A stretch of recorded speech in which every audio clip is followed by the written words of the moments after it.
Hi, my name's Jason Mundy, and this is an ethical film review for Leadership 502, Cornerstones of Christian Leadership. And this is meant to accompany a PowerPoint that advances every 20 seconds, so make sure you have that open and synced up. For my film review, I chose Bonhoeffer, Agent of Grace, and this film shows Bonhoeffer's involvement in Germany's resistance efforts to end World War II. Bonhoeffer was a Lutheran minister in Germany who joined German intelligence and worked as a double agent. During this time in history was the rise of the Third Reich under the leadership of Adolf Hitler. And those in the movie showed leadership in the way that they organized and recruited and resisted the rise of the Third Reich. Bonhoeffer's church ended up being ransacked because he was outspoken against Nazi Germany, and he ended up joining the German resistance, getting papers to classify him as an intelligence officer, and because of his credentials as minister, it made him easier for him to travel abroad, and so he was actually a double agent for the Allies. He was a minister, and so some of the tricky things with ethics was that he would lie and participated in assassination attempts. But for him, doing evil was better. It was better than being evil, and so that was justified before God. The film is a great film, and I definitely recommend it. It's inspirational, and there's some great lessons to be learned for Christian leadership.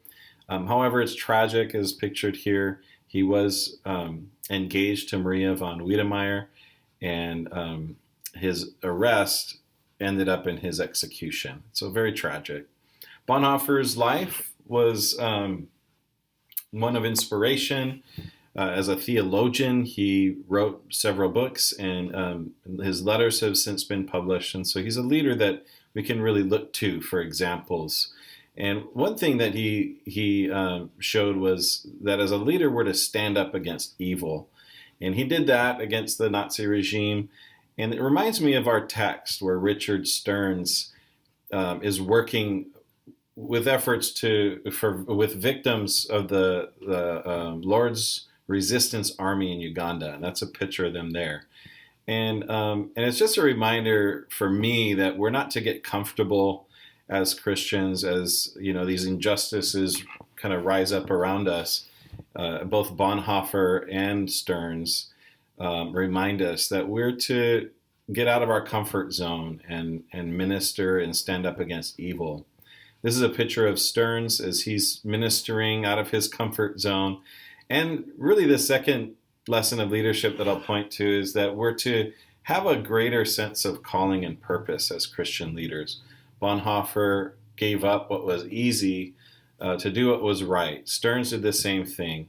And if we as leaders can look to a sense of calling to motivate us, then it will give us the kind of the strength that we need to lead even through hard times like Bonhoeffer did. And that's a lesson that we all need to learn as Christians, but also as leaders.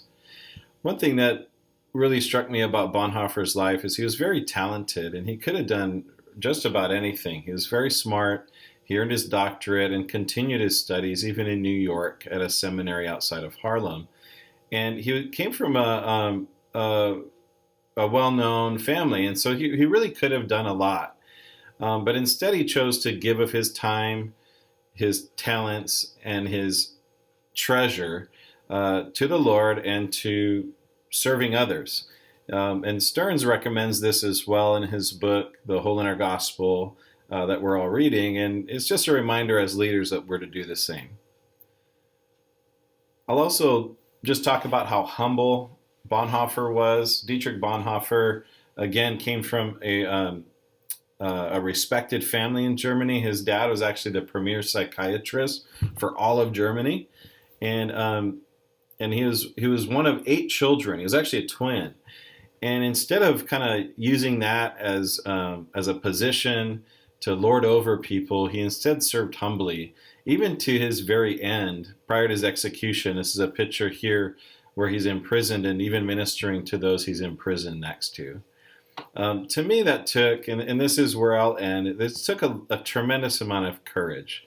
And I'll end with this. There's other lessons to be learned from Bonhoeffer, but the courage that he demonstrated is just hard for me to relate to. It's not hopefully something that I'll have to employ in my life or in my leadership. But the courage that he had to stand up against evil, the courage that the Stearns had to leave his life of comfort to serve the poor, that's the kind of courage that I want as I desire to become a Christian leader. And I think a lesson that we can all learn from both of them. So Dietrich Bonhoeffer is a great theologian, a great man of God. He went against culture because it was the right thing to do, and he stood up against evil. And he's certainly a life that I want to imitate. I'm going to end with a prayer that he prayed for his fellow inmates. It was published and distributed to his fellow prisoners. So God, early in the morning do I cry unto thee. Help me to pray and to think only of thee. I cannot pray alone. In me there is darkness, but with thee there is light. I am lonely, but thou leavest me not. I am feeble in heart, but thou leavest me not. And so this prayer is one that you can search and recite. It's famous even now in Germany. And these are the references that I looked at for this report. I will also say, if you want to watch the movie, I do recommend it. And if you're a Prime member, it's available on Amazon Prime. Thank you.